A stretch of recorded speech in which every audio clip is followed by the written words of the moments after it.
Seorang Perdana Menteri perempuan pertama Inggris, Margaret Thatcher, pernah mengatakan, "Watch your thought, for they become your words. Watch your words, for they become your actions. Watch your actions, for they become your habits. Watch your habits, for they become your character. Watch your character, for they become your destiny." In other words, what you think, you become. Perhatikan apa yang kita pikirkan, karena itu akan keluar menjadi ucapan, menjadi kata-kata. Perhatikan apa yang kita ucapkan, karena itu akan keluar menjadi tindakan, menjadi actions. Perhatikan apa yang kita lakukan, karena ketika itu diulang-ulang terus, dia akan menjadi habits, kebiasaan.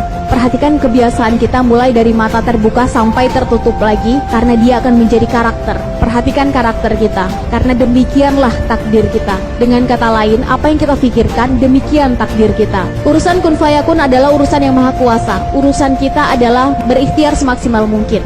Ditanya perubahan terbesar dimulai dari mana? Dimulai dari mindset kita sendiri. Jangan salahkan mereka yang membiasakan dirinya satu hari minimal satu juz atau satu hari minimal satu halaman Al-Quran. Terbiasa menjadi habits, menjadi karakter. Kalau belum baca Quran rasanya belum lengkap. Alhasil takdir mereka menjadi hafiz-hafizah. Mereka sudah terbiasa dengan itu. Jangan salahkan mereka yang dari kecil terbiasa melihat kesempatan, kemudian melihat bagaimana kesempatan itu bisa dimonetize, diuangkan, menjadi habits, menjadi karakter, selalu melihat peluang di tengah situasi sekarang. Alhasil mereka menjadi pengusaha, entrepreneur. Pertanyaannya selama ini mindset kita diisi dengan nutrisi seperti apa? Apa yang kita baca, apa yang kita lihat, apa yang kita dengar, apa yang kita serap? Bagaimana habits kita akan terbentuk dan arahnya akan ke sana. Bismillahirrahmanirrahim. Assalamualaikum warahmatullahi wabarakatuh. Alhamdulillah, alhamdulillahilladzi khalaqal insana fi ahsani taqwim, tsumma radadnahu asfala safilin. Asyhadu an la ilaha illallah wahdahu la syarikalah wa asyhadu anna Muhammadan abduhu wa rasuluh la nabiyya ba'da. Alhamdulillah, saya senang sekali bisa hadir di tengah teman-teman yang sore hari ini, di weekend kali ini, mau menyempatkan waktunya untuk hadir, untuk sharing, untuk diskusi, untuk menuntut ilmu, untuk bertukar pikiran. Karena banyaknya sekarang anak muda kalau weekend habisnya di mana? Di mall. Ada lagi nggak? Yang cowok? Bingung. Jadi hadirnya 200 orang, 300 orang yang sore ini berkumpul di sini, tandanya sudah selected, tandanya sudah tersaring, sudah pilihan, sudah mau menyisihkan waktunya sekian jam untuk hadir di sini. Katanya kalau anak muda berkumpul, bawa masalah, sharing, diskusi, nanti pulangnya akan banyak ide baru, akan banyak pikiran baru, akan membawa semangat baru. Kuncinya satu, ada tukar pikiran saat forum itu terjadi. Jadi meskipun waktunya singkat, kita cuma punya 45 menit, semuanya kalau Sherly yang ngomong, nanti ketika pulang juga yang ingat hanya 20 menit saja. Nanti 20 menit, kejeda sama makan, jeda sama tidur, jeda sholat, jeda buang air, yang ingat hanya tinggal 10 menit saja. Dari 10 menit, setelah ngobrol sama teman, ngechat, atau tulis status, post, yang akhirnya terimplementasi tinggal 5 menit saja. Jadi yang penting adalah singkat, tapi fokus. Jadi mari kita manfaatkan waktu, semoga Sherly juga bisa fokus, dan teman-teman juga bisa fokus. Silahkan nanti kita sama-sama diskusi, sharing. Kalau Sherly bisa jawab, Sherly akan jawab, tapi kalau Sherly tidak bisa jawab, Sherly akan bawa pulang. Sherly cari tahu, semoga lain kesempatan bisa Sherly jawab. Yang jelas, diberi sedikit gundakan di depan seperti ini bukan karena Sherly lebih pintar teman-teman, bukan karena ilmu Sherly lebih, bukan karena pengalaman Sherly lebih, bukan karena Sherly lebih pantas. Bisa jadi di sini banyak guru-guru Sherly, bisa jadi di sini banyak kakak-kakak, orang tua yang lebih berpengalaman dari Sherly. Salam takzim Sherly, salam hormat. Tapi hanya sebagai bridging saja untuk di awal, sehingga nanti jika ada yang ingin bertanya, mungkin ada kawannya yang ingin menanggapi, tak ada masalah, silahkan. Yang saya hormati teman-teman yang sudah menyelenggarakan acara, pihak Dewan Masjid, juga teman-teman. Yang jelas, yang besar tak saya sebut gelarnya, yang kecil pun tak saya sebut namanya. Orang tua kami dengan para tuahnya, guru-guru kami, ustadz, ustazah kami yang hadir di sini dengan berkalamullah dan berkitabullahnya. Anak muda dengan semangatnya. Masih pada semangat? Masih semangat?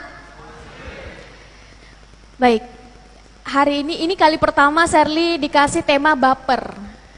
Baper, bawa perubahan. Dan ini pasti berkaitan dengan anak muda. Karena di setiap perubahan pasti ada derap langkah anak muda. Dan ini teorinya sudah dari beribu-ribu tahun yang lalu. Rasulullah pernah bilang, tiang negara itu adalah pemuda-pemudinya. 1400 tahun yang lalu pun Sayyidina Ali pernah berkata, Syubanul yaum, rijalul ghad, rijalul yaum, imadul ghad. Dan perkataan ini juga diamini oleh para filsuf barat yang menyebutkan the youth of today are the leaders of tomorrow. Intinya sama, bahwa pemuda hari ini adalah pemimpin nanti di masa depan. Perkataan ini indah sekali dan dalam sekali. Jangan sampai kita balikkan menjadi pemuda hari ini adalah pecundang di masa depan. Kenapa pecundang? Karena kita tak melakukan apa-apa, kita tak membuat persiapan apapun. Malcolm X pernah berkata, teman-teman tahu Malcolm X? Seorang aktivis kemanusiaan dari Amerika Serikat berkulit hitam. Yang sudah banyak peneliti sosial menyebutkan kalau ada presiden pertama sebelum Obama berkulit hitam di Amerika, maka Malcolm X yang paling pantas. Malcolm X memperjuangkan persamaan derajat kulit hitam dan putih, sehingga muncullah sampai sekarang undang-undang persamaan antara kulit hitam dan putih di Amerika. Dia pernah berkata seperti ini, "The future belongs to those who prepare for it today." Masa depan adalah milik mereka yang mau mempersiapkannya hari ini. Pertanyaannya adalah, apa yang sudah kita persiapkan? Bukan tentang kita lahir di mana, dengan kondisi sosial, ekonomi, keluarga seperti apa, dengan warna kulit seperti apa, dengan bentuk tubuh seperti apa, keluar dari rahim perempuan mana. Masa depan bukan ditentukan dari itu, tapi tentang kita mau mempersiapkannya dengan seperti apa. Sekarang kita, tadi katanya rata-rata di sini umurnya 20 ke atas, benar ya?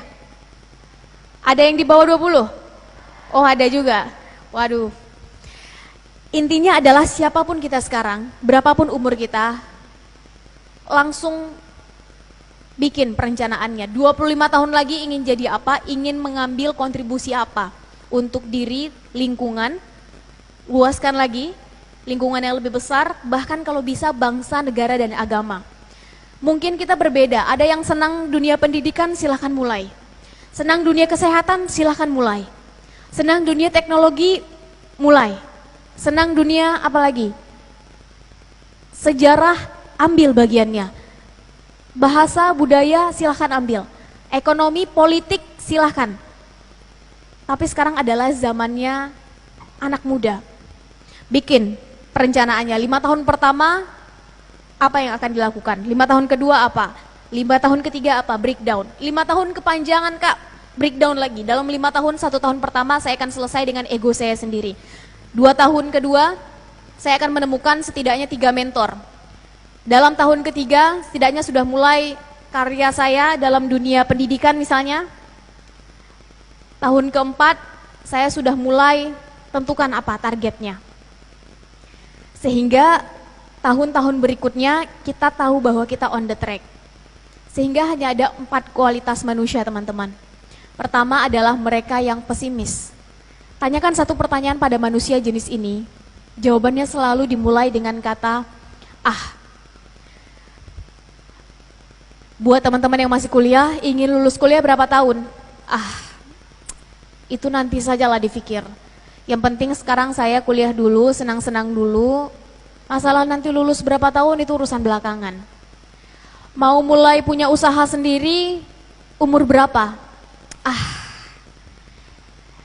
itu punya mereka yang sudah punya modal, punya usaha itu adalah saat saya nanti sudah selesai masalah pekerjaan, investor juga sudah ketemu, ide juga sudah dapat, baru saya mulai. Kalau sekarang mah saya apa tuh? Selalu memandang kecil, melihat diri dari sisi negatif. Tipikal manusia kedua adalah mereka yang realistis. Tanya satu pertanyaan pada manusia jenis ini, selalu dimulai dari kata, ya sudahlah. Kapan mau mulai punya rumah sendiri? Ya sudahlah. Sekarang saja sudah tinggal di sini, syukur.